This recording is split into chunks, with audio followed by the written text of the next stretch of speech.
30초 후 20명이 바다에 수장될 뻔했습니다. 한국 동해안 오전 11시 30분이었어요. 어선 한 척이 죽음의 소용돌이로 돌진하고 있었습니다. 거리 90m, 시속 10km로 접근 중이었어요. 관제실은 절규했습니다. 즉시 정지하세요. 소용돌이입니다. 하지만 선장은 무전기를 꺼버렸어요. 바보 같은 소리 그만해. 40년에 이 바다 다녔어. 지금 파도 0.5m야. 완벽해. 현장은 평온했습니다. 기상청도 안전하다고 했어요. 해경도 이상 없다고 확인했습니다. 그런데 위성은 달랐어요. 나흘 전부터 경고하고 있었습니다. 수온 섭씨 5도 급락, 조류 속도 2배 증가, 소용돌이 직경 240m 형성 중. 하지만 아무도 안 믿었어요. 위성 따위가 뭘 안다고. 그런데 충격적인 일이 벌어졌습니다. 마지막 30초, 배가 갑자기 멈췄어요. 방향을 틀었습니다. 선장이 느낀 겁니다. 배가 옆으로 끌리는 걸요. 20명이 살았어요. 더 놀라운 건 그 다음이었습니다. 다음 날 모든 신문이 조용했어요. 사고가 없었으니까요. 누구도 몰랐습니다. 그날 30초 차이로 재난을 막았다는 걸요. 도대체 무슨 일이 있었던 걸까요? 이야기 시작 전 구독과 좋아요로 응원 부탁드려요. 감사한 마음으로 더 좋은 사연 전해드리겠습니다. 저는 대한민국 해양안전관제센터에서 12년간 근무한 박준영입니다. 2023년 6월 15일 오전 5시 30분, 저는 평소처럼 관제실에 출근했어요. 모니터를 켰습니다. 동해안 실시간 영상이 떴어요. 잔잔했습니다. 파도 높이 0.5m, 풍속 초속 3m, 시정 15km였어요. 완벽한 출항 조건이었습니다. 저는 커피를 마시며 기상청 예보를 확인했어요. 오늘부터 사흘간 맑음, 파고 낮음, 특이사항 없음이라고 나와 있었습니다. 오전 6시 강원도 속초 청호항에서 첫 배가 출항 준비를 시작했어요. 어민들은 그물을 정리하고 얼음을 실었습니다. 선장 최영수는 65세였어요. 40년 넘게 이 바다에서 고기를 잡았습니다. 저는 모니터로 그를 지켜봤어요. 익숙한 동작이었습니다. 그물 확인하고 엔진 점검하고 출항 신고서 작성하는 모습이요. 오전 6시 45분 최영수 선장이 관제실에 무전을 보냈습니다. 청호 326 출항 허가 요청합니다. 저는 대답했어요. 청호 326 허가합니다. 안전 조업하십시오. 하지만 그 순간 제 옆자리 모니터에서 빨간불이 들어왔습니다. 아리랑호 긴급 알림이었어요. 저는 고개를 돌렸습니다. 동료 김현수가 화면을 들여다보고 있었어요. 김현수는 위성 데이터 분석 담당이었습니다. 그가 중얼거렸어요. 이상해. 저는 물었습니다. 뭐가요? 김현수가 화면을 확대했어요. 청호항 앞바다 위성 영상이었습니다. 오전 5시에 촬영된 최신 자료였어요. 저는 봤습니다. 바다는 잔잔해 보였어요. 파도도 없었습니다. 뭐가 이상한 거지? 김현수가 과거 영상과 비교했습니다. 6월 12일, 13일, 14일, 15일 같은 시간대 영상을 나란히 놓았어요. 저는 자세히 봤습니다. 처음엔 아무것도 안 보였어요. 그냥 똑같은 바다였습니다. 하지만 김현수가 특정 구역을 표시하자 미세한 차이가 보이기 시작했어요. 바닷물 색깔이었습니다. 청호항 동쪽 2km 지점 바다가 나흘 동안 조금씩 어두워지고 있었어요. 6월 12일엔 밝은 청록색이었는데 15일엔 짙은 남색으로 변했습니다. 김현수가 설명했어요. 수온이 떨어지고 있어요. 나흘간 섭씨 2도가 내려갔습니다. 저는 고개를 갸우뚱했습니다. 여름인데 수온이 내려간다고요? 김현수가 고개를 끄덕였어요. 이상 조류 징후일 수 있어요. 찬물이 아래에서 올라오는 겁니다. 저는 긴장했습니다. 이상 조류면 위험할 수 있었어요. 배가 갑자기 떠밀리거나 그물이 엉킬 수 있었습니다. 하지만 현장에서는 아무도 몰랐어요. 수온계로 재도 정상이었습니다. 표층 수온만 재니까요. 위성은 다른 걸 보고 있었습니다. 저는 김현수에게 물었습니다. 확실합니까? 김현수가 다른 데이터를 띄웠어요. 조류 방향 분석 자료였습니다. 평소엔 남쪽에서 북쪽으로 흐르는 해류가 14일부터 방향을 바꿨어요. 북동쪽에서 남서쪽으로 흐르고 있었습니다. 속도도 빨라졌어요. 시속 2km에서 4km로 2배가 됐습니다. 김현수가 말했습니다. 이건 명백한 이상 신호예요. 저는 시계를 봤어요. 오전 6시 50분이었습니다. 최영수 선장배는 5분 뒤 출항할 예정이었어요. 저는 급하게 상황실장에게 보고했습니다. 실장 김태균은 58세였어요. 30년 경력 베테랑이었습니다. 김태균 실장이 위성 영상을 봤어요. 한참을 들여다보더니 물었습니다. 현장 확인은 했나? 저는 대답했습니다. 청호항 해경에 확인 요청했습니다. 3분 뒤 해경에서 답이 왔어요. 현장 이상 없음, 바다 잔잔함, 어선 정상 출항 중이라고 했습니다. 김태균 실장이 고개를 저었어요. 현장이 괜찮다는데 위성만 이상하다고 하면 곤란해. 저는 답답했습니다. 하지만 위성 데이터는 분명했어요. 나흘간 연속으로 같은 패턴을 보이고 있었습니다. 수온 하강, 조류 방향 변화, 유속 증가까지 3가지가 동시에 일어나고 있었어요. 김현수가 과거 사례를 검색했습니다. 2019년 9월 유사 패턴이 있었어요. 그때도 나흘간 같은 신호가 나타났습니다. 그리고 닷새째 되는 날 이상 조류가 발생했어요. 어선 3척이 표류했습니다. 다행히 인명피해는 없었지만 그물을 전부 잃었어요. 김현수가 말했습니다. 박 대리님, 이건 진짜예요. 저는 김태균 실장을 다시 봤습니다. 실장님, 출항을 막아야 할 것 같습니다. 김태균 실장이 난감한 표정을 지었어요. 근거가 약해. 현장은 멀쩡한데 위성 데이터만 가지고 출항을 막으면 어민들이 난리 날 거야. 저는 알고 있었습니다.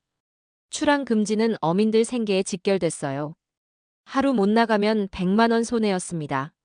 명확한 위험이 아니면 막을 수 없었어요. 하지만 저는 확신했습니다. 이건 위험했어요. 오전 7시 청호항에서 첫 배가 출항했습니다. 최영수 선장배였어요. 뒤따라 4척이 더 나갔습니다. 저는 모니터로 그들을 지켜봤어요. 배들은 천천히 항구를 벗어났습니다. 파도는 잔잔했어요. 바람도 약했습니다. 완벽한 출항이었습니다. 하지만 제 가슴은 불안했어요. 위성은 다른 걸 보고 있었으니까요. 저는 김현수에게 말했습니다. 계속 모니터링 하세요. 변화 있으면 즉시 보고하고요. 김현수가 고개를 끄덕였어요. 저는 관제 일지를 작성했습니다. 오전 7시 청호항 어선 5척 출항, 기상 양호, 위성 데이터 이상 신호 포착이라고 적었어요. 그리고 기다렸습니다. 뭔가 일어날 것 같았어요. 좋은 일은 아닐 거였습니다. 시간은 천천히 흘렀습니다. 오전 7시 30분, 8시 30분까지 아무 일도 없었어요. 현장에서는 평온했습니다. 하지만 위성은 계속 신호를 보내고 있었습니다. 수온이 더 떨어졌어요. 조류 속도가 더 빨라졌습니다. 김현수가 긴장한 목소리로 말했습니다. 박 대리님, 패턴이 선명해지고 있어요. 저는 화면을 봤습니다. 바닷물 색깔이 더 짙어졌어요. 특정 구역이 마치 소용돌이 치는 것처럼 보였습니다. 이건 분명 뭔가 일어나기 직전이었어요. 저는 결심했습니다. 더 기다릴 수 없었어요. 김태균 실장에게 다시 보고했습니다. 실장님, 지금 당장 회수 명령 내려야 합니다. 김태균 실장이 물었어요. 확률이 얼마나 되나? 저는 솔직하게 대답했습니다. 모릅니다. 하지만 2019년 사례와 정확히 일치합니다. 김태균 실장이 한숨을 쉬었어요. 알았어. 준비는 해두자. 하지만 아직 명령은 내리지 마. 좀 더 지켜보고. 저는 답답했습니다. 지켜보다가 늦으면 어떡하죠? 김태균 실장이 단호하게 말했습니다. 확실한 증거가 필요해. 위성 데이터만으론 부족해. 저는 할 말이 없었어요. 그의 말도 맞았습니다. 하지만 제 본능은 소리치고 있었어요. 지금 당장 배를 돌려야 한다고요. 오전 9시 청호항 어선들은 작업구역에 도착했습니다. 그물을 내리기 시작했어요. 최영수 선장이 무전을 보냈습니다. 청호 326 조업 시작합니다. 저는 대답했습니다. 청호 326 확인했습니다. 안전에 유의하십시오. 그 순간 김현수가 소리쳤어요. 박 대리님, 이거 봐요. 저는 화면을 봤습니다. 아리랑호 최신 영상이었어요. 오전 8시 50분에 촬영된 자료였습니다. 그리고 저는 숨이 멎었어요. 바다가 변하고 있었습니다. 저는 화면에 못 박혔습니다. 아리랑호가 보내온 영상은 충격적이었어요. 청호항 동쪽 해역 바닷물 색깔이 완전히 달라져 있었습니다. 1시간 전만 해도 짙은 남색이었는데 지금은 거의 검은색에 가까웠어요. 김현수가 분석 프로그램을 돌렸습니다. 수온 그래프가 떴어요. 오전 8시부터 9시 사이 1시간 동안 섭씨 3도가 급락했습니다. 이건 정상이 아니었어요. 여름 바다에서 1시간에 3도가 떨어진다는 건 심각한 이상 현상이었습니다. 김현수가 조류 데이터를 확인했어요. 더 심각했습니다. 유속이 시속 7km로 증가했어요. 1시간 전보다 2배 가까이 빨라진 겁니다. 방향도 계속 바뀌고 있었어요. 북동에서 남서로 흐르다가 갑자기 동에서 서로 꺾였습니다. 이건 소용돌이가 형성되기 직전 패턴이었어요. 저는 김현수에게 물었습니다. 과거 사례와 비교하면 어때요? 김현수가 2019년 데이터를 띄웠습니다. 나란히 놓고 봤어요. 거의 똑같았습니다. 2019년 9월 23일 오전 9시, 그때도 수온이 급락했어요. 조류도 같은 패턴으로 변했습니다. 그리고 1시간 뒤인 오전 10시에 이상 조류가 발생했어요. 소용돌이가 갑자기 생겼습니다. 직경 200m 규모였어요. 그 안에 있던 어선 3척이 빙글빙글 돌았습니다. 엔진을 최대로 가동했지만 빠져나올 수 없었어요. 다행히 30분 뒤 소용돌이가 약해져서 탈출했습니다. 하지만 그물은 전부 망가졌어요. 배 한 척당 500만 원 손해였습니다. 저는 시계를 봤습니다. 오전 9시 15분이었어요. 만약 2019년 패턴대로라면 1시간 45분 뒤인 오전 11시에 뭔가 일어날 겁니다. 저는 김태균 실장에게 달려갔어요. 실장님, 지금 당장 회수 명령 내려야 합니다. 1시간 반밖에 안 남았어요. 김태균 실장이 화면을 봤습니다. 표정이 굳었어요. 하지만 여전히 망설였습니다. 현장 확인부터 하자. 저는 급하게 청호항 해경에 연락했어요. 현장 상황 어떻습니까? 해경 답변은 간단했습니다. 이상 없음, 바다 잔잔함, 어선들 정상 조업 중이라고 했어요. 저는 답답했습니다. 현장은 모르고 있었어요.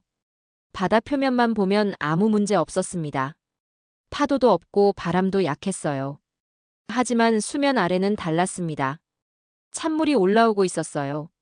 조류가 빨라지고 있었습니다. 위성만이 그걸 볼 수 있었어요. 적외선 카메라로 수온을 재고 패턴 분석으로 조류를 추적했습니다. 사람 눈으론 절대 볼 수 없는 변화였어요. 저는 김현수에게 말했습니다. 과거 사례 보고서 찾아보세요. 비슷한 패턴이 또 있었는지 확인해야 해요. 김현수가 데이터베이스를 뒤졌습니다. 10분 뒤 결과가 나왔어요. 2017년 7월에도 유사 사례가 있었습니다. 그때도 나흘간 수온이 떨어지고 조류가 변했어요. 닷새째 되는 날 오전 10시에 이상 조류가 발생했습니다. 어선 2척이 표류했어요. 한 척은 엔진이 고장났고 한 척은 그물이 프로펠러에 감겼습니다. 구조되기까지 4시간 걸렸어요. 2015년 5월에도 있었습니다. 역시 나흘간 같은 패턴이 반복됐어요. 닷새째 오전 11시에 급격한 조류 변화가 일어났습니다. 어선 한 척이 암초에 부딪혔어요. 선체에 구멍이 났지만 다행히 침몰은 면했습니다. 김현수가 정리했습니다. 지난 10년간 3건의 유사 사례가 있었어요. 모두 나흘간 같은 신호가 나타난 뒤 닷새째에 사고가 났습니다. 시간대도 비슷했어요. 오전 10시에서 11시 사이였습니다. 저는 김태균 실장에게 보고서를 보여줬습니다. 실장님, 이건 우연이 아닙니다. 명확한 패턴이에요. 김태균 실장이 보고서를 읽었어요. 얼굴이 점점 심각해졌습니다. 하지만 여전히 결정을 못 내렸어요. 그가 물었습니다. 확률이 정확히 얼마나 되나? 저는 대답했습니다. 3건 모두 사고가 났으니 100%입니다. 김태균 실장이 고개를 저었어요. 표본이 너무 적어. 3건으론 통계적으로 의미 없어. 저는 답답해서 미칠 것 같았습니다. 통계가 중요한 게 아니었어요. 지금 저 바다에 배 5척이 있었습니다. 선원 20명이 타고 있었어요. 그들의 안전이 걸린 문제였습니다. 저는 목소리를 높였습니다. 실장님, 사람 목숨이 달린 일입니다. 나중에 후회하는 것보다 지금 막는 게 낫지 않습니까? 김태균 실장이 저를 쏘아봤어요. 박 대리, 진정해. 나도 고민하고 있어. 하지만 섣부른 결정은 안 돼. 그 순간 김현수가 소리쳤습니다. 박 대리님, 실장님, 이거 보세요. 우리는 화면을 봤어요. 아리랑호 실시간 영상이었습니다. 오전 9시 40분 촬영 자료였어요. 저는 숨을 들이켰습니다. 바다의 소용돌이가 보이기 시작했어요. 아직 작았습니다. 직경 50m 정도였어요. 하지만 분명히 회전하고 있었습니다. 김현수가 확대했어요. 소용돌이 중심부 물색이 완전히 검었습니다. 깊은 곳에서 찬물이 솟구치는 거였어요. 김현수가 계산했습니다. 현재 성장 속도로 보면 30분 뒤 직경 200m까지 커질 겁니다. 저는 지도를 확인했어요. 어선들 위치를 표시했습니다. 최영수 선장 배가 소용돌이에서 300m 떨어진 곳에 있었어요. 나머지 4척은 500m에서 700m 거리였습니다. 30분 뒤면 최영수 선장 배가 위험구역에 들어갈 거였어요. 저는 김태균 실장을 봤습니다.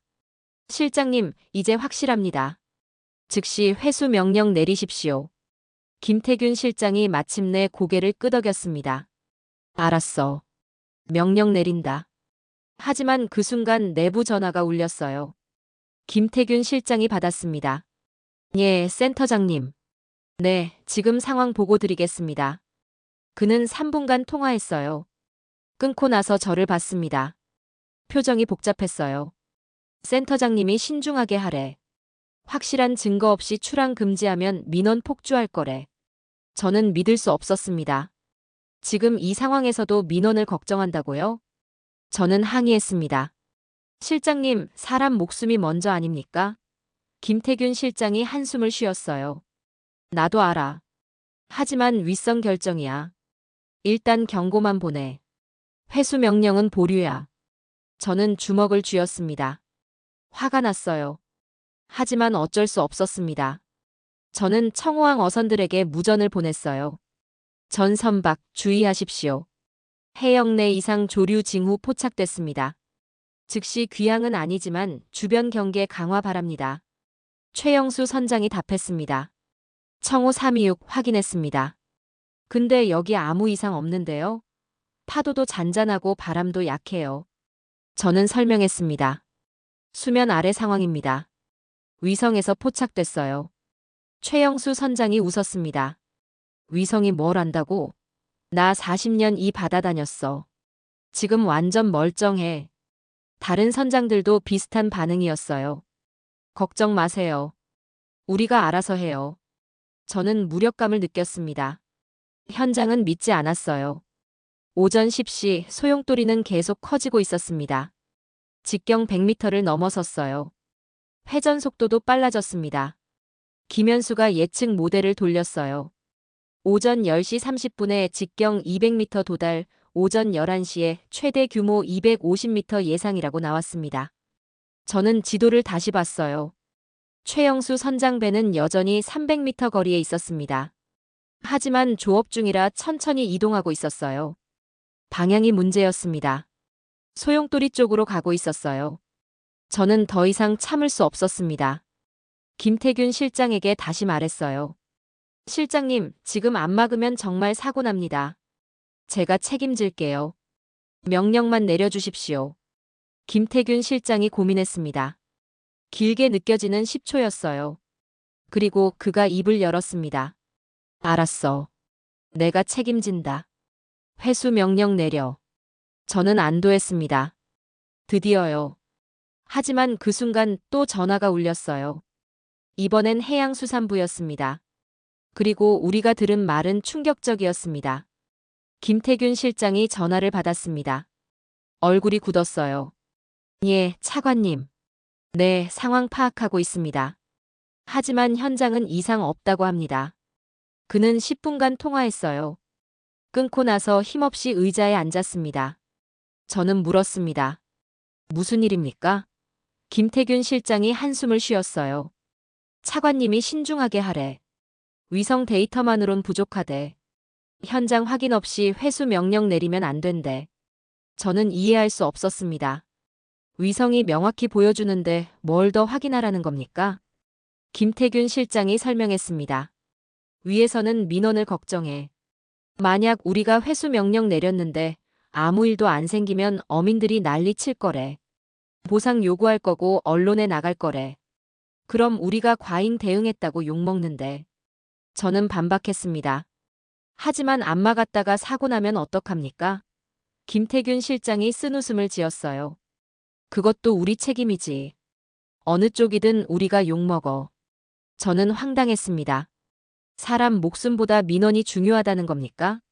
김태균 실장이 고개를 저었어요. 그게 아니야. 하지만 시스템이 그래. 확실한 증거 없이 경제활동 막으면 문제가 돼. 저는 화면을 가리켰습니다. 이게 증거 아닙니까? 소용돌이가 지금 커지고 있어요.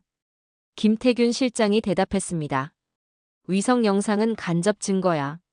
직접 증거가 필요해. 현장에서 확인된 위험 상황이요. 저는 답답해서 미칠 것 같았습니다. 현장에서 확인되면 이미 늦어요. 배가 소용돌이에 빨려들고 나서야 알 수 있는데 그땐 구조도 못합니다. 김태균 실장도 알고 있었어요. 그의 표정이 고통스러웠습니다. 나도 알아. 하지만 내 권한으론 어쩔 수 없어. 위에서 허락 안 하면 못해. 저는 물었습니다. 그럼 어떻게 합니까? 그냥 지켜보기만 하라는 겁니까? 김태균 실장이 생각하더니 말했습니다. 타협안을 찾자. 회수 명령 대신 구역 변경 권고를 내리는 거야. 위험구역에서 벗어나라고 권고만 해. 강제는 아니지만 선장들이 알아서 피하겠지. 저는 고개를 저었어요. 선장들이 안 들을 겁니다. 아까도 무시했잖아요. 김태균 실장이 단호하게 말했습니다. 그래도 해. 최선이야. 저는 할 수 없이 동의했어요. 하지만 마음속으론 확신했습니다. 이건 안 될 거라고요. 오전 10시 15분 저는 청호항 어선들에게 무전을 보냈습니다. 전 선박 긴급 권고합니다. 현재 위치에서 북쪽으로 1km 이동 바랍니다.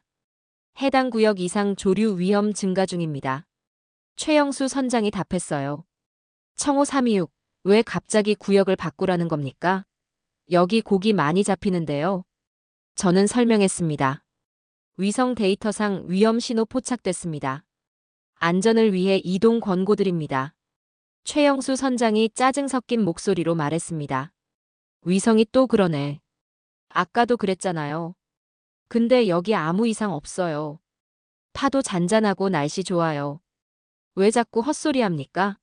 다른 선장들도 비슷한 반응이었어요. 우리 경험 믿으세요. 위성보다 우리가 더 잘 알아요. 저는 설득하려 했습니다. 선장님들, 제발 들어주십시오. 과거 사례가 있습니다. 똑같은 패턴으로 사고 났어요. 하지만 어민들은 믿지 않았습니다. 한 선장이 말했습니다. 과거가 과거지 오늘은 오늘이에요. 지금 여기 받아보세요. 완전 멀쩡해요. 당신들 사무실에서 모니터만 보니까 모르는 거예요. 우리는 현장에 있어요. 직접 보고 느껴요. 아무 문제 없어요. 저는 무력감을 느꼈습니다. 권고는 소용없었어요. 강제 명령이 필요했습니다. 하지만 그럴 권한이 없었어요. 저는 김태균 실장에게 다시 호소했습니다. 실장님 안 됩니다. 권고로는 안 움직여요. 명령 내려야 합니다. 김태균 실장이 난감한 표정을 지었어요. 내가 어떻게 해? 위에서 안 된대잖아. 저는 목소리를 높였습니다. 그럼 사고 나면 어떡합니까? 우리가 알고도 막지 않았다고 욕먹을 겁니다. 김태균 실장이 소리쳤어요. 나도 알아. 하지만 시스템이 그래. 내가 뭘 어떡해. 관제실이 조용해졌습니다. 모두가 우리를 봤어요. 김태균 실장이 한숨을 쉬며 말했습니다. 미안해, 박 대리. 소리 질러서. 나도 답답해. 하지만 이게 현실이야. 우리는 규정 안에서 움직여야 해. 저는 고개를 떨구었습니다. 규정이 사람을 죽일 수도 있다는 생각이 들었어요. 하지만 어쩔 수 없었습니다. 저는 그저 대리였어요. 결정 권한이 없었습니다. 오전 10시 30분 긴급회의가 소집됐습니다. 해양안전센터, 해양수산부, 기상청, 해경이 모두 모였어요. 화상회의였습니다. 저와 김태균 실장, 김현수가 상황을 설명했어요. 위성 데이터를 보여줬습니다. 과거 사례도 제시했어요. 하지만 반응은 싸늘했습니다. 해양수산부 과장이 말했습니다. 확률이 정확히 얼마입니까? 저는 대답했습니다. 과거 3건 모두 사고 났으니 높다고 봅니다. 과장이 고개를 저었어요. 3건은 통계적으로 의미 없어요. 표본이 너무 적습니다. 더 많은 데이터가 필요해요. 기상청 담당자가 말했습니다. 기상예보상 문제 없습니다. 파고 낮고 풍속 약해요. 특보 발령 기준에 미달합니다. 해경 관계자도 거들었어요. 현장 확인 결과 이상 없습니다. 어선들도 정상 조업 중입니다. 회수 명령 근거가 부족합니다. 저는 항변했습니다. 하지만 위성은 명확히 보여주고 있어요. 소용돌이가 형성되고 있습니다. 1시간 안에 최대 규모 도달할 겁니다. 해양수산부 과장이 물었습니다. 그게 확실합니까? 100% 장담할 수 있어요? 저는 솔직하게 대답했습니다. 100%는 아닙니다. 하지만 70% 이상 확률입니다. 과장이 고개를 저었어요. 70%로는 부족해요. 최소 90%는 돼야 조치를 취할 수 있어요. 저는 믿을 수 없었습니다. 70%도 높은 확률인데 그걸로 부족하다니요. 김태균 실장이 끼어들었습니다. 그럼 어떻게 하자는 겁니까? 그냥 지켜보기만 하라는 겁니까? 과장이 대답했습니다. 권고는 계속하세요. 하지만 강제 명령은 안 됩니다. 확실한 증거가 나올 때까지 기다리십시오. 김태균 실장이 반문했습니다. 확실한 증거가 나오면 이미 늦어요. 사고 나고 나서야 증거가 되는데 그럼 뭐 합니까? 회의실이 조용해졌습니다. 모두가 알고 있었어요. 이건 모순이라는 걸요. 확실한 증거를 기다리면 사고를 막을 수 없었습니다. 하지만 불확실한 상태에서 조치를 취하면 과잉 대응이 됐어요. 결국 해양수산부가 결론을 내렸습니다. 현재 단계에서는 권고만 유지합니다.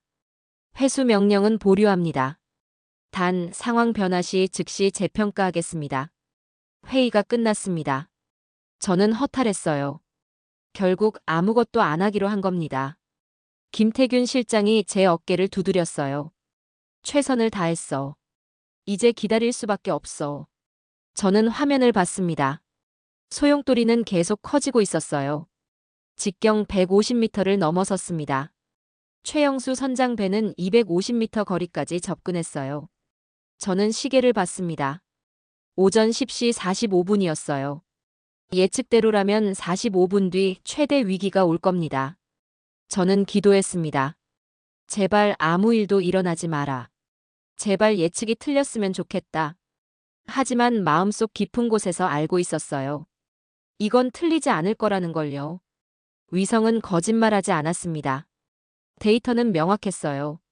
그리고 저는 무력하게 지켜볼 수밖에 없었습니다. 시간은 천천히 그러나 확실하게 흘러가고 있었어요. 오전 11시 저는 마지막 시도를 했습니다. 청호항 어선들에게 다시 무전을 보냈어요. 전 선박 최종 경고입니다. 즉시 북쪽으로 2km 이동하십시오. 위험구역 진입 임박했습니다. 최영수 선장이 화난 목소리로 답했습니다. 청호 326, 대체 무슨 소리예요? 아까부터 계속 똑같은 말만 하잖아요. 여기 아무 이상 없다니까요. 저는 간절하게 말했습니다. 선장님, 제발 믿어주십시오. 위성 데이터가 명확합니다. 최영수 선장이 비웃었어요. 위성 데이터? 난 40년 이 바다 다녔어요. 위성보다 내 눈이 정확해요. 지금 파도 잔잔하고 바람 약해요. 물색도 정상이에요. 당신들이 뭘 안다고 자꾸 간섭해요? 다른 선장들도 거들었습니다. 맞아요. 우리 일 좀 하게 놔둬요. 고기 잡아야 먹고 살아요. 자꾸 이래라 저래라 하지 마세요. 저는 설명하려 했습니다. 선장님들, 수면 아래 상황이 다릅니다. 찬물이 올라오고 있어요. 한 선장이 말했습니다. 수온 재봤어요. 정상이에요. 당신들 위성이 고장난 거 아니에요? 저는 답답했습니다. 표층 수온은 정상이지만 심층 수온이 문제예요. 선장이 되물었어요. 그게 우리랑 무슨 상관이에요? 우리는 표층에서 고기 잡아요. 저는 할 말을 잃었습니다. 설명해도 소용없었어요. 현장에서는 아무것도 느끼지 못하고 있었습니다. 그들에게 위성 데이터는 그저 숫자일 뿐이었어요. 최영수 선장이 마지막으로 말했습니다. 관제실, 이제 그만 괴롭히세요. 우리 알아서 해요. 무전 끊었습니다. 저는 무력감에 빠졌어요. 김태균 실장이 말했습니다. 더 이상은 어쩔 수 없어. 우리가 할 수 있는 건 다 했어. 저는 고개를 저었습니다. 아닙니다. 아직 한 가지 방법이 있어요. 김태균 실장이 물었어요. 뭔데? 저는 대답했습니다. 해경에 출동 요청하는 겁니다. 강제로라도 배를 돌리는 거예요. 김태균 실장이 난감한 표정을 지었어요. 그건 월권이야. 해경 출동은 명백한 위험 상황에서만 가능해. 지금은 권고 단계야. 저는 항변했습니다. 20분 뒤면 명백한 위험 상황 됩니다. 미리 출동시키는 게 낫지 않습니까? 김태균 실장이 한숨을 쉬었어요. 박대리, 규정을 어기면 안 돼. 나중에 책임 못 져. 저는 소리쳤습니다. 사람 목숨보다 규정이 중요합니까? 관제실이 다시 조용해졌습니다. 김태균 실장이 저를 똑바로 봤어요. 박대리, 진정해. 나도 답답해. 하지만 우리는 시스템 안에서 일해야 해. 마음대로 할 수 없어. 저는 주먹을 쥐었습니다. 화가 났어요. 하지만 김태균 실장 말도 맞았습니다. 우리는 규정을 따라야 했어요. 개인 판단으로 움직일 수 없었습니다. 저는 자리에 앉았어요. 모니터를 봤습니다. 소용돌이는 계속 커지고 있었어요. 오전 11시 10분, 김현수가 긴급하게 말했습니다. 박 대리님, 최영수 선장 배가 위험구역 200m까지 접근했어요. 저는 화면을 봤습니다. 정말이었어요. 최영수 선장은 천천히 그물을 끌면서 소용돌이 쪽으로 이동하고 있었습니다. 아마 고기가 많이 잡히는 방향으로 따라가는 거였어요. 모르고 있었습니다. 자기가 위험에 다가가고 있다는 걸요. 저는 다시 무전을 시도했습니다. 청호 326, 즉시 정지하십시오. 위험구역 진입 중입니다. 하지만 최영수 선장은 답하지 않았어요. 무전을 꺼버린 겁니다. 저는 다른 선장들에게 연락했습니다. 다른 선박, 청호 326에게 전달 바랍니다. 즉시 북쪽으로 이동하라고 해주십시오. 하지만 다른 선장들도 무시했어요. 한 선장이 짜증스럽게 말했습니다. 우리 일 좀 하게 놔둬요. 자꾸 방해하지 말고요. 무전이 끊겼습니다.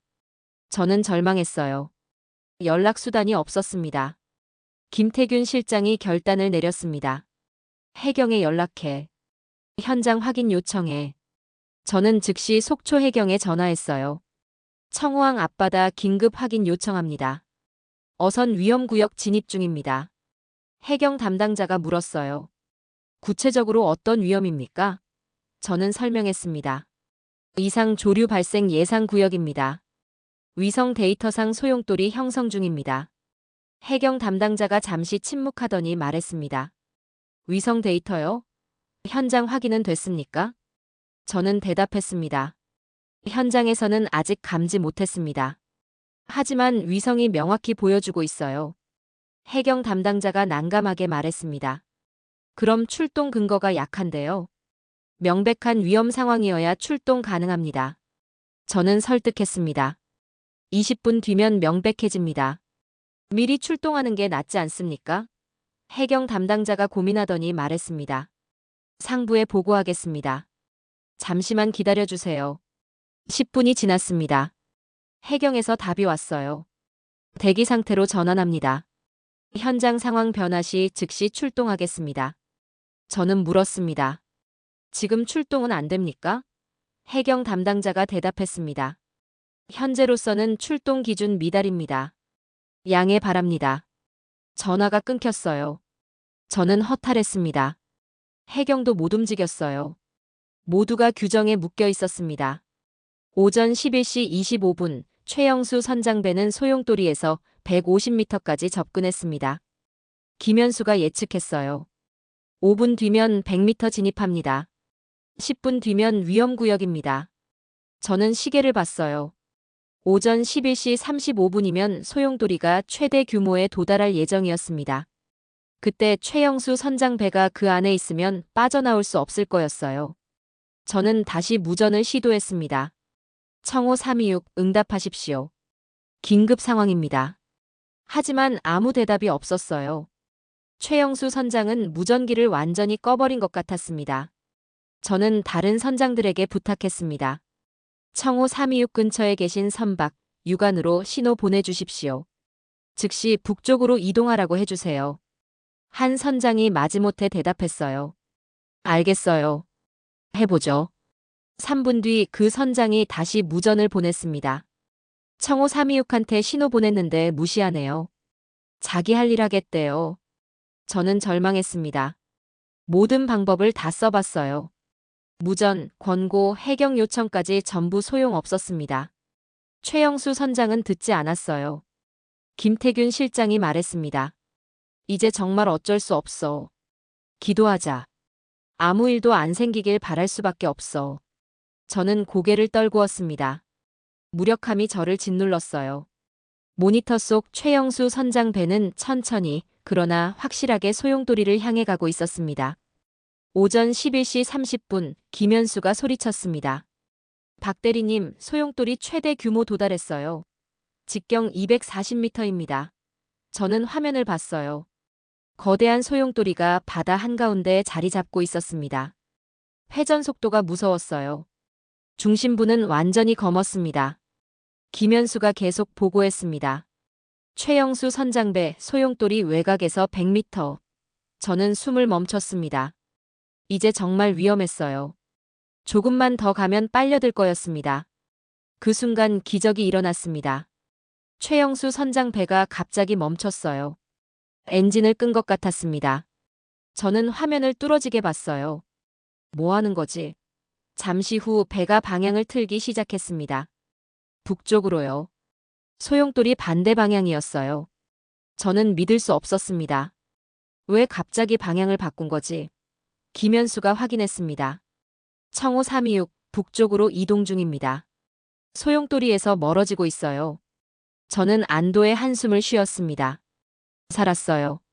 최영수 선장이 마지막 순간에 방향을 바꾼 겁니다. 저는 무전을 보냈어요. 청호 326 잘하셨습니다. 계속 북쪽으로 이동하십시오. 하지만 여전히 대답이 없었어요. 최영수 선장은 무전기를 켜지 않았습니다. 하지만 중요한 건 그가 살았다는 거였어요. 배는 천천히 안전구역으로 들어갔습니다. 저는 김태균 실장을 봤어요. 그도 안도하고 있었습니다. 하지만 궁금했어요. 왜 최영수 선장은 마지막 순간에 방향을 바꿨을까? 무전도 안 받던 사람이 갑자기 왜 돌아선 걸까? 그 답은 나중에 알게 됐습니다. 그리고 그 이유는 저를 더 큰 충격에 빠뜨렸어요. 오전 11시 45분 최영수 선장배는 안전구역에 완전히 진입했습니다. 소용돌이에서 500m 떨어진 곳이었어요. 저는 안도했습니다. 다른 네 척도 무사했어요. 모두 소용돌이 영향권 밖에 있었습니다. 김태균 실장이 말했습니다. 다행이야. 큰일 날 뻔했어. 저는 고개를 끄덕였어요. 하지만 석연치 않았습니다. 최영수 선장이 왜 갑자기 방향을 바꿨는지 이유를 알 수 없었어요. 저는 다시 무전을 시도했습니다. 청호 326 응답 바랍니다. 이번엔 최영수 선장이 답했어요. 청호 326입니다. 저는 물었습니다. 선장님 괜찮으십니까? 왜 갑자기 방향을 바꾸셨습니까? 최영수 선장이 잠시 침묵하더니 말했습니다. 이상했어요. 갑자기 배가 한쪽으로 끌리는 느낌이 들었어요. 엔진은 정상인데 배가 옆으로 밀렸어요. 그래서 이상하다 싶어서 방향을 틀었죠. 저는 이해했습니다. 소용돌이 외곽 조류가 배를 당기기 시작한 거였어요. 최영수 선장이 그걸 느낀 겁니다. 40년 경험이 위험을 감지한 거였죠. 저는 말했습니다. 잘하셨습니다. 조금만 더 가셨으면 위험했어요. 최영수 선장이 되물었어요. 무슨 소리예요? 저는 설명했습니다. 선장님 배 100m 앞에 소용돌이가 있었어요. 위성으로 확인됐습니다. 최영수 선장이 놀란 목소리로 말했습니다. 진짜요? 저는 전혀 못 봤는데요. 저는 대답했습니다. 수면 아래였어요. 겉으로는 안 보였을 겁니다. 최영수 선장이 한숨을 쉬었어요. 그럼 아까 관제실에서 계속 경고한 게 진짜였어요? 저는 답했습니다. 네, 선장님. 우리가 거짓말할 이유 없습니다. 최영수 선장이 미안하다고 말했습니다. 제가 무시해서 죄송해요. 믿어야 했는데. 저는 괜찮다고 했어요. 무사하신 게 중요합니다. 통화를 끊고 저는 김현수에게 물었습니다. 소용돌이 지금 어떻게 됐어요? 김현수가 최신 영상을 띄웠어요. 소용돌이는 서서히 약해지고 있었습니다. 직경이 200m로 줄어들었어요. 회전 속도도 느려졌습니다. 김현수가 설명했습니다. 최대 규모는 10분 정도 유지되고 약해지네요. 2019년 패턴이랑 똑같아요. 저는 고개를 끄덕였습니다. 예측이 정확했던 겁니다. 오후 12시 소용돌이는 완전히 사라졌습니다. 바다는 다시 잔잔해졌어요. 마치 아무 일도 없었던 것처럼요. 저는 안도했습니다. 다행이었어요. 인명피해가 없었습니다. 재산 피해도 없었어요. 모든 배가 무사했습니다. 김태균 실장이 말했습니다. 수고했어, 박대리. 덕분에 큰일 막았어. 저는 쓴웃음을 지었어요. 저는 아무것도 안 했는데요. 그냥 지켜봤을 뿐입니다. 김태균 실장이 고개를 저었어요. 아니야. 내가 끝까지 포기 안 하고 경고했잖아. 그게 중요해. 저는 대답하지 않았습니다. 하지만 마음속으론 알고 있었어요.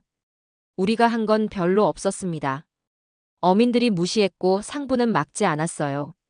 다만 운이 좋았을 뿐입니다. 최영수 선장이 마지막 순간에 위험을 느꼈으니까요. 만약 그가 느끼지 못했다면 사고가 났을 겁니다. 오후 1시 긴급회의가 다시 열렸습니다. 이번엔 사후 평가였어요. 해양수산부, 기상청, 해경이 모두 모였습니다. 저와 김태균 실장이 경과를 보고했어요. 위성 데이터, 예측, 경고 과정을 전부 설명했습니다. 해양수산부 과장이 물었어요. 결과적으로 사고는 없었죠? 저는 대답했습니다. 네, 다행히 인명피해 없었습니다. 과장이 고개를 끄덕였어요. 그럼 과잉 대응이었다는 거 아닙니까? 저는 황당했습니다. 사고가 없었으니 과잉 대응이라고요? 저는 반박했습니다. 사고가 없었던 건 최영수 선장이 마지막에 방향을 틀었기 때문입니다. 만약 안 틀었으면 소용돌이에 빨려들었을 겁니다. 과장이 말했습니다. 하지만 안 빨려들었잖아요. 그럼 위험이 과장됐다는 거 아닙니까? 저는 믿을 수 없었습니다. 이 사람은 지금 뭘 말하는 거지? 김태균 실장이 끼어들었습니다.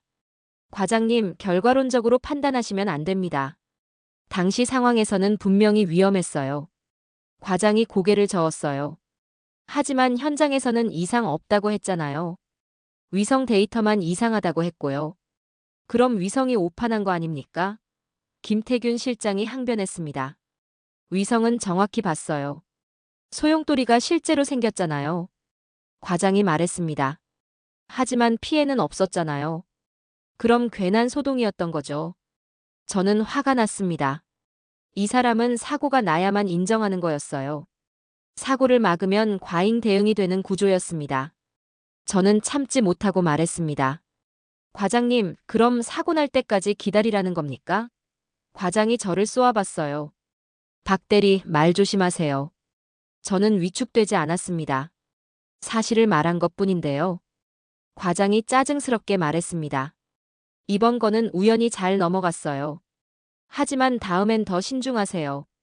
함부로 경고 남발하지 마시고요. 회의가 끝났습니다. 저는 허탈했어요. 결국 우리가 잘못했다는 결론이었습니다. 사고를 막았는데 오히려 과잉 대응이라고 지적받았어요. 김태균 실장이 제 어깨를 두드렸습니다. 신경 쓰지 마. 우리는 최선을 다했어. 저는 고개를 끄덕였습니다. 하지만 마음은 무거웠어요. 이 시스템에서는 사고를 막아도 인정받지 못했습니다. 오후 3시 저는 자료를 정리하고 있었습니다. 그때 김현수가 다가왔어요. 박 대리님, 이거 보세요. 그가 보여준 건 오전 11시 30분 위성 영상이었습니다. 소용돌이 최대 규모 때 촬영된 자료였어요. 저는 자세히 봤습니다. 그리고 소름이 돋았어요. 최영수 선장 배가 소용돌이 외곽에 정확히 걸쳐 있었습니다. 조금만 더 갔으면 완전히 빨려들었을 거였어요. 김현수가 측정했습니다. 최영수 선장 배와 소용돌이 중심부 거리가 90m였어요. 안전거리는 최소 150m였습니다. 60m가 부족했던 겁니다. 김현수가 말했습니다. 박 대리님, 이거 정말 아슬아슬했어요. 30초만 늦게 방향 틀었어도 끝이었을 거예요. 저는 고개를 끄덕였습니다. 정말 운이 좋았던 겁니다. 저는 그 영상을 저장했어요. 언젠가 필요할 것 같았습니다. 그리고 생각했어요. 오늘 아무 일도 없었다고 기록될 겁니다. 뉴스에도 안 나올 거예요. 사람들은 모를 겁니다. 오늘 청호항 앞바다에서 무슨 일이 있었는지요. 하지만 저는 알고 있었습니다. 오늘 우리는 재난을 막았다는 걸요. 비록 인정받지 못했지만요. 저는 창밖을 봤습니다. 해가 서쪽으로 기울고 있었어요. 평범한 하루가 저물고 있었습니다. 하지만 저에게 오늘은 평범하지 않았어요. 처음으로 위성 데이터로 사람을 살린 날이었습니다. 비록 아무도 몰랐지만요. 저는 그걸로 만족하기로 했습니다. 중요한 건 결과였으니까요. 20명이 무사히 집으로 돌아갔다는 거요. 그것만으로 충분했습니다. 2023년 6월 16일 오전 9시 저는 출근하자마자 김태균 실장에게 호출됐습니다. 실장실로 들어가자 해양수산부 담당자 2명이 앉아 있었어요. 어제 회의에서 봤던 과장과 사무관이었습니다. 김태균 실장이 말했습니다. 박 대리, 어제 소용돌이 건에 대해 정식 보고서 작성해야 해. 담당자들이 와서 확인하려고 해. 저는 고개를 끄덕였어요. 이미 준비해뒀습니다. 저는 노트북을 열고 자료를 보여줬습니다. 6월 12일부터 15일까지 나흘간 위성 데이터 변화 추이였어요. 수온 그래프, 조류 속도 그래프, 바닷물 색깔 변화까지 전부 시각화했습니다. 과장이 자료를 보더니 물었어요.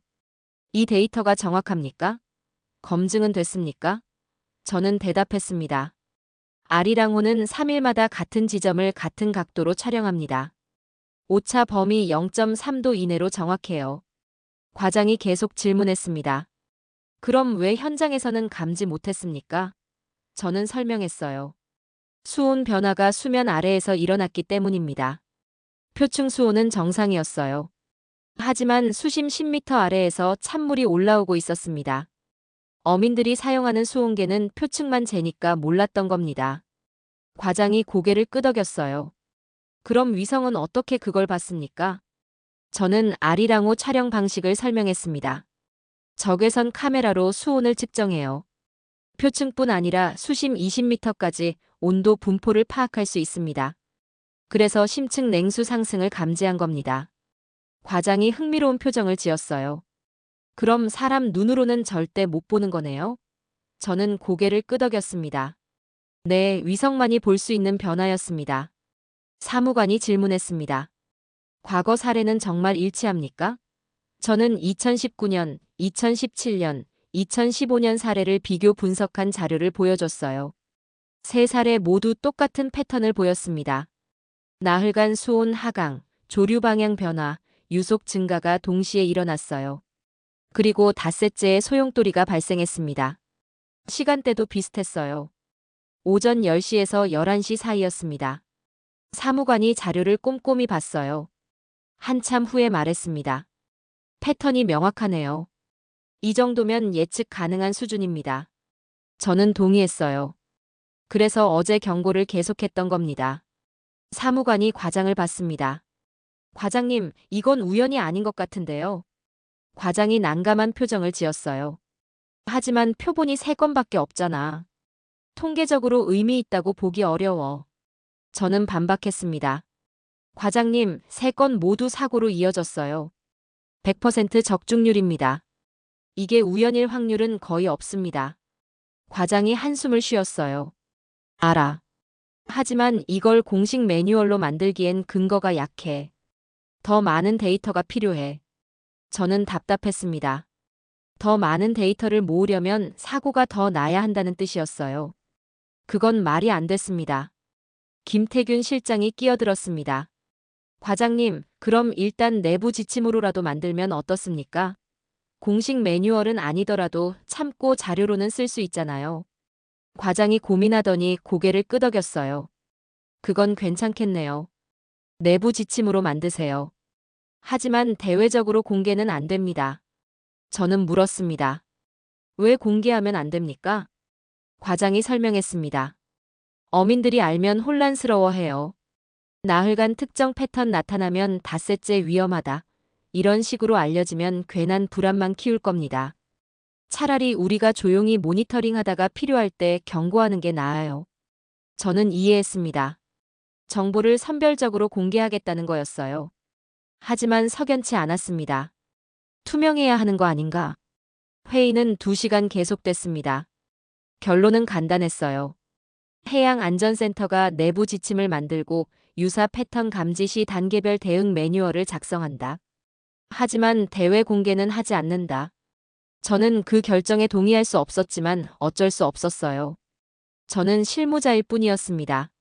정책 결정 권한이 없었어요. 오후 2시 해양수산부 담당자들이 돌아갔습니다. 저는 김태균 실장과 단둘이 남았어요. 김태균 실장이 말했습니다. 박 대리 수고했어. 덕분에 좋은 결과 나왔어. 저는 쓴웃음을 지었습니다. 좋은 결과라고요? 아무것도 안 바뀌는데요. 김태균 실장이 고개를 저었어요. 아니야. 내부 지침이라도 만들어진 게 큰 진전이야. 이전엔 그것도 없었어. 저는 인정했습니다. 그의 말도 맞았어요. 어제까지만 해도 우리는 매뉴얼 없이 일했습니다. 개인 판단에 의존했어요.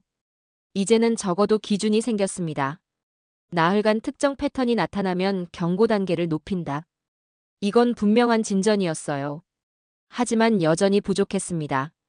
어민들에게 알려주지 않는다는 게 문제였어요. 저는 김태균 실장에게 물었습니다. 실장님, 왜 어민들한테 공개하면 안 됩니까? 알 권리가 있지 않습니까? 김태균 실장이 한숨을 쉬었어요. 박 대리 현실을 봐. 어민들한테 나흘간 이상 신호 나타나면 닷새째 위험하다고 말하면 어떻게 될 것 같아? 저는 대답했습니다. 조심하겠죠. 김태균 실장이 고개를 저었어요. 아니야. 혼란스러워할 거야. 김태균 실장이 설명했습니다. 어민들은 매일 바다 나가서 먹고 살아요. 나흘간 이상 신호 나타났다고 닷새째 쉬면 100만 원 손해예요. 근데 실제로 사고 확률이 얼마나 돼? 우리도 몰라. 3번 중 3번 사고 났지만 표본이 너무 적어. 혹시 10번 중 3번만 사고 날 수도 있어. 그럼 70%는 괜한 불안에 일 못하는 거야. 저는 반박하려다 멈췄습니다. 김태균 실장 말도 일리가 있었어요. 우리는 확률을 정확히 몰랐습니다.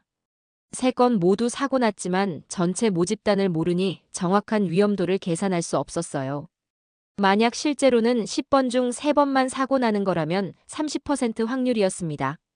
그 정도로 어민들 생계를 막을 수 있을까? 저는 고민에 빠졌습니다. 어느 쪽이 옳은 걸까? 투명하게 공개하는 게 맞을까? 아니면 확실해질 때까지 조용히 관리하는 게 맞을까? 답이 없었어요. 김태균 실장이 제 어깨를 두드렸습니다. 박 대리, 완벽한 답은 없어. 우리는 주어진 상황에서 최선을 다하는 거야. 지금은 내부 지침으로 관리하는 게 최선이야. 나중에 데이터가 더 쌓이면 그때 공개하면 돼. 저는 고개를 끄덕였습니다. 당장은 그게 최선인 것 같았어요. 오후 4시, 저는 내부 지침 초안을 작성하기 시작했습니다. 제목은 해양 이상 조류 사전 감지 및 대응 매뉴얼이었어요. 첫 장에 이렇게 썼습니다. 본 매뉴얼은 위성 데이터 기반 이상 조류 사전 감지 시스템 운영 지침이다. 나흘간 특정 패턴 관측 시 닷새째 위험 가능성에 대비한다. 저는 세부 기준을 만들었습니다. 수온 나흘간 섭씨 2도 이상 하강, 조류 방향 평소와 90도 이상 변화, 유속 2배 이상 증가. 이 세 가지가 동시에 나타나면 경고 단계 상향. 닷새째 오전 10시부터 정오까지 집중 모니터링. 필요시 출항 지연 권고. 긴급 상황 시 회수 명령 검토. 매뉴얼은 10페이지 분량이었습니다. 저는 김현수에게 검토를 부탁했어요. 김현수가 꼼꼼히 읽더니 말했습니다. 좋은데요. 이 정도면 현장에서 바로 쓸 수 있을 것 같아요. 저는 만족했습니다. 비록 공개는 안 되지만 적어도 우리 내부에서는 쓸 수 있었어요. 다음번에 같은 패턴이 나타나면 더 빠르고 체계적으로 대응할 수 있을 겁니다. 오후 6시, 저는 매뉴얼을 완성하고 김태균 실장에게 보고했습니다. 김태균 실장이 읽더니 만족스러운 표정을 지었어요. 잘했어. 이거 승인받아서 다음 주부터 시행하자. 저는 고개를 끄덕였습니다. 그리고 한 가지 제안을 했어요. 실장님, 어민들한테 교육은 하면 안 됩니까? 구체적인 기준은 안 알려주더라도 위성으로 위험 감지하고 있다는 건 알려주는 거예요. 김태균 실장이 고민했습니다. 교육이라. 나쁘지 않네. 해양수산부랑 협의해보자. 저는 희망을 느꼈어요. 완전한 공개는 아니지만 부분적으로라도 정보를 나눌 수 있다면 좋을 것 같았습니다. 어민들이 위성 데이터를 신뢰하게 만드는 것, 그게 첫걸음이었어요. 저는 퇴근하며 생각했습니다. 오늘 작은 진전이 있었어요. 매뉴얼이 만들어졌고 교육 가능성도 열렸습니다. 완벽하진 않았지만 어제보다는 나았어요. 그리고 깨달았습니다. 변화는 한 번에 오지 않는다는 걸요. 조금씩, 천천히, 그러나 꾸준히 나아가는 거였습니다. 저는 그 과정의 일부가 된 것 같아 뿌듯했어요. 2023년 6월 17일 오전 10시, 저는 아리랑우 운영팀 회의에 참석했습니다. 한국항공우주연구원 박민수 박사가 화상으로 연결됐어요. 박 박사가 말했습니다. 어제 청호항 사례 잘 들었습니다. 위성 데이터가 실제로 위험을 막았다니 보람있네요. 저는 고개를 끄덕였습니다. 박사님 덕분입니다. 아리랑호가 없었으면 불가능했을 거예요. 박민수 박사가 자료를 공유했습니다. 아리랑호 촬영 일정표였어요. 청호항 해역은 3일마다 촬영된다고 나와 있었습니다. 박 박사가 설명했습니다. 우리가 3일 주기로 같은 지역을 찍는 이유가 바로 이겁니다. 변화를 감지하려면 자주 봐야 해요. 일주일에 한 번이면 늦어요. 저는 질문했습니다. 과거엔 어떻게 했습니까? 박민수 박사가 대답했어요. 외국 위성 자료를 샀습니다. 미국 랜드셋, 유럽 센티넬 같은 위성이요. 근데 문제가 있었어요. 우리가 원할 때 못 찍어요. 저는 놀랐습니다. 왜요? 박 박사가 설명했습니다. 외국 위성은 전 세계를 찍거든요. 한국은 우선순위가 낮아요. 보통 한 달에 한두 번 정도 찍어줬습니다. 급하게 필요하면 긴급 요청할 수 있지만 비용이 비쌌어요. 저는 계산해 봤습니다. 한 달에 한두 번이면 청호항 사례는 감지 못했을 거예요. 나흘간 변화를 추적해야 하는데 한 달에 한 번만 찍으면 불가능했습니다. 박민수 박사가 고개를 끄덕였어요. 맞아요. 과거엔 이런 사전 감지가 불가능했어요. 사고 나고 나서 위성 자료 요청해서 원인 분석하는 게 전부였습니다. 저는 소름이 돋았어요. 그럼 과거엔 막을 방법이 없었던 겁니다. 박민수 박사가 계속 설명했습니다. 2019년 사례 기억하시죠? 그때도 나흘간 신호가 있었을 겁니다. 근데 우리는 몰랐어요. 위성 자료가 없었거든요. 사고 나고 나서 일주일 뒤에 미국 위성 자료 받아서 분석했어요. 그제야 알았죠. 아, 나흘 전부터 신호가 있었구나. 하지만 이미 늦었어요. 배 세척이 표류하고 그물 다 망가진 뒤였습니다. 저는 가슴이 답답했습니다. 알고도 못 막은 게 아니라 아예 알 수 없었던 거였어요. 박민수 박사가 말했습니다. 그래서 우리가 아리랑호를 만들었어요. 우리 땅을 우리가 원할 때 볼 수 있게요. 3일마다 찍으면 나흘간 변화를 추적할 수 있어요. 일주일이면 2번 찍는 거니까 충분히 패턴을 잡을 수 있습니다. 저는 이해했어요. 아리랑호는 단순한 위성이 아니었습니다. 시간의 우위를 확보한 거였어요. 박민수 박사가 중요한 얘기를 했습니다. 웨버 박대리님, 더 중요한 게 있어요. 아리랑호를 쏘아 올린 게 누리호라는 거예요. 저는 고개를 갸우뚱했습니다. 그게 왜 중요합니까? 박 박사가 설명했어요. 과거엔 외국 로켓으로 위성을 쏘았어요. 러시아 소유주, 미국 팔콘 같은 거요. 문제는 일정이었어요. 우리 맘대로 못 쏴요. 박민수 박사가 사례를 들었습니다. 2020년에 해양 관측 위성 쏘려고 했어요. 러시아 소유주 로켓으로요. 계약했는데 발사가 1년 연기됐어요. 러시아 군사 위성을 먼저 쏘느라요. 우리는 기다릴 수밖에 없었어요. 결국 2021년에야 쏘았습니다. 1년 늦은 거예요. 저는 놀랐습니다. 1년이나요? 박민수 박사가 고개를 끄덕였어요. 외국 로켓은 자기 나라 우선이에요. 우리는 늘 뒷순이었습니다. 급하게 필요해도 기다려야 했어요. 근데 누리호는 다릅니다. 우리 로켓이니까 우리가 일정 정해요. 아리랑호를 2023년 5월에 쏘기로 했으면 정확히 그때 쏩니다. 외국 눈치 안 봐도 돼요. 저는 이해했습니다. 자립의 의미였어요. 박민수 박사가 계속 말했습니다. 더 중요한 건 연속성이에요. 아리랑호 1호기가 5년 뒤 수명 다하면 2호기 쏘면 됩니다. 누리호로요. 3호기, 4호기도 마찬가지예요. 계속 쏠 수 있어요. 근데 과거엔 어땠을까요? 외국 로켓 계약하고 돈 주고 순서 기다리고 이 과정이 매번 1년씩 걸렸어요. 위성 수명 다 했는데 다음 위성 못 쏘는 공백기가 생겼습니다. 저는 소름이 돋았습니다. 공백기가 생기면 관측이 중단되는 거였어요. 그 기간에 청호항 같은 사례가 생기면 감지 못합니다. 박민수 박사가 정확히 그 얘기를 했어요. 2017년에서 2018년 사이 6개월 공백기가 있었어요. 해양 위성 수명 끝났는데 다음 위성 발사가 늦어졌거든요. 그 6개월간 우리는 바다를 제대로 못 봤어요. 박민수 박사가 자료를 보여줬습니다. 2017년 11월부터 2018년 4월까지 해양사고 통계였어요.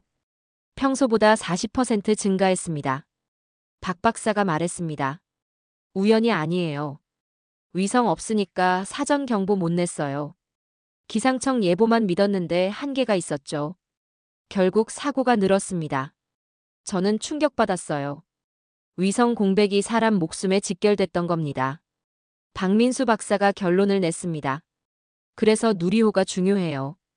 이제 우리는 공백 없이 계속 위성을 쏠 수 있어요. 1호기 수명 끝나기 전에 2호기 쏩니다. 2호기 끝나기 전에 3호기 쏘고요. 계속 이어지는 거예요. 바다를 놓치는 순간이 없어요. 저는 감동받았습니다. 이게 진짜 자립이구나. 남한테 의존하지 않고 스스로 지키는 거구나. 저는 박민수 박사에게 물었습니다. 박사님, 누리호 없었으면 어땠을까요? 박 박사가 대답했어요. 어제 청호항 사례는 막지 못했을 겁니다. 왜냐하면 아리랑호를 제때 못 쏘았을 테니까요. 계획은 2023년 5월이었지만 외국 로켓이면 2024년으로 밀렸을 거예요. 지금쯤 우리는 여전히 외국 위성 자료 사다 쓰고 있었겠죠. 한 달에 한 번씩만요. 저는 계산해 봤습니다. 아리랑호 발사가 1년 늦었다면 지금은 2023년 6월인데 위성이 없었을 거예요. 청호항 사례를 감지 못했을 겁니다. 최영수 선장은 소용돌이에 빨려들었을 거고 구조까지 몇 시간 걸렸을 거예요. 최악의 경우 인명피해도 있었을 겁니다. 누리호가 1년의 시간을 벌어준 거였어요. 그 1년이 사람을 살렸습니다. 박민수 박사가 마지막으로 말했습니다. 웨버 박 대리님, 이게 우주 개발의 진짜 의미예요. 멋진 사진 찍으려고 위성 쏘는 게 아니에요. 사람 살리려고 쏘는 겁니다. 누리호가 아리랑호를 제때 띄웠고 아리랑호가 어제 위험을 발견했어요. 그래서 20명이 무사히 집에 갔습니다. 이게 우주기술이 국민한테 돌아온 거예요. 저는 뭉클했습니다. 그동안 저는 누리호를 그저 로켓으로만 생각했어요. 위성을 하늘에 올리는 운반체 정도로요. 하지만 아니었습니다. 누리호는 시간을 만들었어요. 우리가 필요할 때 쏠 수 있는 능력, 공백 없이 이어갈 수 있는 시스템. 이게 누리호가 준 진짜 선물이었습니다. 그리고 그 시간이 어제 사람을 살렸어요. 회의가 끝나고 저는 생각했습니다. 만약 누리호가 없었다면 어땠을까? 우리는 여전히 외국 로켓 일정 기다리고 있었을 거예요. 위성 쏘고 싶어도 못 쏘고 쏘더라도 1년 늦게 쏘고 공백기 생기면 속수무책으로 당하고 이게 과거 한국이었습니다. 하지만 이제는 달라졌어요. 우리가 우리 일정대로 움직입니다. 필요하면 쏘고 수명 다하면 바로 다음 걸 쏘고요. 저는 창밖을 봤습니다. 맑은 하늘이었어요. 저 위 어딘가에 아리랑호가 떠 있을 겁니다. 지금도 한국 바다를 찍고 있겠죠. 그리고 그 위성을 띄운 건 누리호였어요. 한국 사람이 한국 땅에서 한국 기술로 쏜 로켓이요. 저는 자랑스러웠습니다. 우리가 해냈구나. 정말로 자립했구나. 그 자립이 어제 20명을 살렸어요. 이보다 더 확실한 증거가 어디 있겠습니까? 2023년 6월 18일 일요일, 저는 뉴스를 봤습니다. 주말 뉴스는 평온했어요. 날씨 소식, 스포츠 결과, 연예 뉴스가 전부였습니다. 청호항 이야기는 어디에도 없었어요. 당연했습니다. 사고가 없었으니까요. 뉴스는 사건을 다룹니다. 사건이 없으면 뉴스가 안 돼요. 어제 청호항에서는 아무 일도 없었습니다. 그래서 기사가 안 나온 거예요. 저는 쓴웃음을 지었습니다. 아무 일도 없었다. 정확한 표현이었어요. 표면적으로는 정말 아무 일도 안 일어났습니다. 최영수 선장은 고기를 잡고 무사히 귀향했어요. 다른 선장들도 마찬가지였습니다. 평범한 조업이었죠. 하지만 저는 알고 있었어요. 그날 무슨 일이 있었는지를요. 100m 앞에 소용돌이가 있었다는 걸요. 30초만 늦었어도 끝이었다는 걸요. 저는 핸드폰을 꺼내 포털 사이트를 검색했습니다. 청호항, 소용돌이, 위성, 아리랑호 등 여러 키워드를 입력했어요. 아무것도 안 나왔습니다. 관련 기사가 하나도 없었어요. 당연했습니다. 언론은 몰랐으니까요. 해양수산부가 공개 안 했고 어민들도 몰랐어요. 최영수 선장만 살짝 위험을 느꼈을 뿐 자세한 상황은 몰랐습니다. 저는 생각했습니다. 만약 사고가 났다면 어땠을까? 최영수 선장이 소용돌이에 빨려들었다면 틀림없이 대서특필됐을 거예요. 속초 앞바다 어선 표류, 선원 구조 작업 진행 중, 이상 조류 원인 조사, 이런 헤드라인이 쏟아졌을 겁니다. 전문가들이 나와서 분석했을 거예요. 왜 예측 못했냐, 관제 시스템 문제 있는 거 아니냐, 책임자 처벌해야 한다. 이런 목소리가 나왔겠죠. 하지만 막았으니까 조용했습니다. 아무도 몰랐어요. 위성이 나흘 전부터 신호를 포착했다는 것, 관제실에서 계속 경고했다는 것, 마지막 순간에 배가 방향을 틀었다는 것, 이 모든 게 기록되지 않았습니다. 저는 씁쓸했어요. 막는 것보다 사고 나는 게 더 주목받는 세상이구나. 예방은 보이지 않고 사고만 보이는구나. 저는 관제실 일지를 펼쳤습니다. 6월 15일 기록을 봤어요. 오전 7시 청호항 어선 5척 출항. 오전 9시 위성 데이터 이상 신호 포착. 오전 10시 경고 발령. 오전 11시 소용돌이 발생. 오전 11시 30분 전 선박 안전 확인. 특이사항 없음. 마지막 한 줄이 전부였어요. 특이사항 없음. 이 짧은 문장 뒤에 20명의 생존이 숨어 있었습니다. 저는 노트에 적었습니다. 2023년 6월 15일 청호항 앞바다에서 20명이 살았다. 하지만 아무도 모른다. 뉴스에도 안 나왔고 표창도 없었다. 영웅도 없었다. 다만 관제실 직원 몇 명이 모니터를 보고 있었을 뿐이다. 위성 하나가 하늘에서 바다를 찍고 있었을 뿐이다. 그리고 20명이 저녁에 집으로 돌아갔다. 가족과 밥을 먹고 텔레비전을 보고 잠들었다. 평범한 하루였다. 하지만 그들은 몰랐다. 자기들이 살아있다는 게 얼마나 특별한 일인지를. 저는 최영수 선장을 떠올렸습니다. 그는 지금 집에서 쉬고 있을 거예요. 어제 하루 일과를 가족에게 얘기했겠죠. 오늘 고기 좀 잡았어. 바다 잔잔했어. 별일 없었어. 그게 전부였을 겁니다. 별일 없었다는 그 말 속에 진실이 묻혀 있었어요. 정말로 별일 없었습니다. 소용돌이를 피했으니까요. 하지만 그게 얼마나 아슬아슬했는지는 몰랐어요. 저는 김현수에게 전화했습니다. 김현수가 받았어요. 박 대리님, 무슨 일이세요? 저는 물었습니다. 어제 일 가족한테 얘기했어요? 김현수가 웃었습니다. 아니요. 뭘 얘기해요? 아무 일도 안 일어났잖아요. 저는 대답했습니다. 맞아요. 아무 일도 안 일어났죠. 우리가 막았으니까. 김현수가 잠시 침묵하더니 말했습니다. 그러네요. 우리가 막았네요. 저는 물었습니다. 기분이 어때요? 김현수가 대답했어요. 뿌듯하기도 하고 허무하기도 해요. 이렇게 조용히 끝나는구나 싶어요. 저는 공감했습니다. 저도 똑같았어요.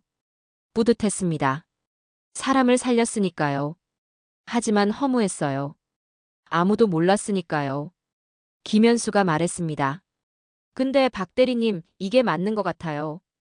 우리 일은 원래 이런 거잖아요. 사고 안 나게 막는 게 일이니까. 저는 고개를 끄덕였습니다. 김현수 말이 맞았어요. 관제실 일은 화려하지 않았습니다. 사고 막으면 조용히 끝나고 사고 나면 욕먹는 일이었어요. 성공은 보이지 않고 실패만 보이는 직업이었습니다. 하지만 그게 중요한 거였어요. 보이지 않아도 계속하는 것, 인정받지 못해도 최선을 다하는 것, 이게 진짜 프로였습니다. 저는 창밖을 봤습니다. 해가 지고 있었어요. 청호항에서도 해가 지겠죠. 최영수 선장은 저녁 준비를 하고 있을 겁니다. 가족과 둘러앉아 밥을 먹겠죠. 평범한 일요일 저녁이에요. 하지만 저는 알고 있었습니다. 그 평범함이 얼마나 소중한지를요. 어제 우리가 지킨 게 바로 저 평범함이었어요. 저는 노트에 마지막 문장을 적었습니다. 아무 일도 없게 만드는 게 우리의 일이다. 뉴스에 안 나오게 하는 게 우리의 목표다. 조용히 끝나는 게 성공이다. 화려하지 않아도 괜찮다. 중요한 건 20명이 집으로 돌아갔다는 것이다. 그들이 내일 아침 다시 바다에 나갈 수 있다는 것이다. 그게 전부다. 그것만으로 충분하다. 저는 노트를 덮었습니다. 내일 월요일이면 다시 관제실에 출근할 거예요. 모니터를 켜고 위성 영상을 확인할 겁니다. 평범한 하루가 시작되겠죠.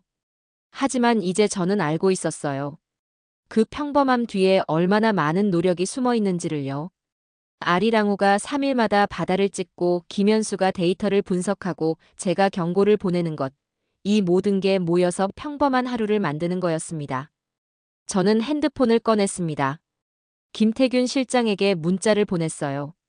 실장님, 어제 일 정말 수고하셨습니다. 비록 아무도 모르지만 우리는 잘했습니다. 3분 뒤 답장이 왔어요. 박 대리 고마워. 우리가 해낸 거야. 다음번에도 잘하자. 저는 미소 지었습니다. 다음번에도 잘하자. 그 말이 좋았어요. 우리는 계속할 겁니다. 조용히, 묵묵히, 성실하게요. 밤이 깊어갔습니다. 청호항에서 불빛이 하나둘 꺼지고 있을 거예요. 최영수 선장도 잠들었겠죠. 내일을 위해 쉬고 있을 겁니다. 그는 모를 거예요. 어제 자기가 얼마나 위험했는지를요. 하지만 괜찮았습니다. 몰라도 됐어요. 중요한 건 그가 살아있다는 거였으니까요. 저는 마지막으로 하늘을 봤습니다. 별이 보였어요. 저 별들 사이 어딘가에 아리랑호가 떠 있을 겁니다. 지금도 한국을 지키고 있겠죠. 보이지 않지만 분명히 거기 있어요. 사람들은 모르겠지만 저는 알고 있었습니다. 저 위성이 얼마나 많은 사람을 지키는지를요. 저는 창문을 닫았습니다. 내일 또 평범한 하루가 시작될 겁니다. 아무 일도 없는 하루요. 뉴스에도 안 나오고 누구도 관심 없는 하루요. 하지만 저는 만족했어요. 아무 일도 없는 게 최고의 결과였으니까요. 조용히 끝나는 게 진짜 성공이었으니까요. 2023년 6월 15일 청호항 앞바다에서 20명이 살았습니다. 하지만 기록은 없었어요. 뉴스도 없고 표창도 없었습니다. 다만 관제실 일지에 짧게 적혀 있을 뿐이었죠. 특이사항 없음. 그 네 글자 뒤에 숨겨진 진실을 아는 사람은 많지 않았습니다. 하지만 괜찮았어요. 우리는 알고 있었으니까요. 우리가 해냈다는 걸요. 저는 불을 껐습니다. 어둠 속에서 생각했어요. 내일도 모레도 계속해서 우리는 이 일을 할 겁니다. 조용히 사람을 지키는 일을요. 아무도 모르게 재난을 막는 일을요. 화려하지 않아도 괜찮았습니다. 중요한 건 사람들이 무사히 집으로 돌아간다는 거였으니까요. 그게 우리가 하는 일의 의미였습니다. 기록되지 않은 생존자들, 그들이 우리의 성과였어요.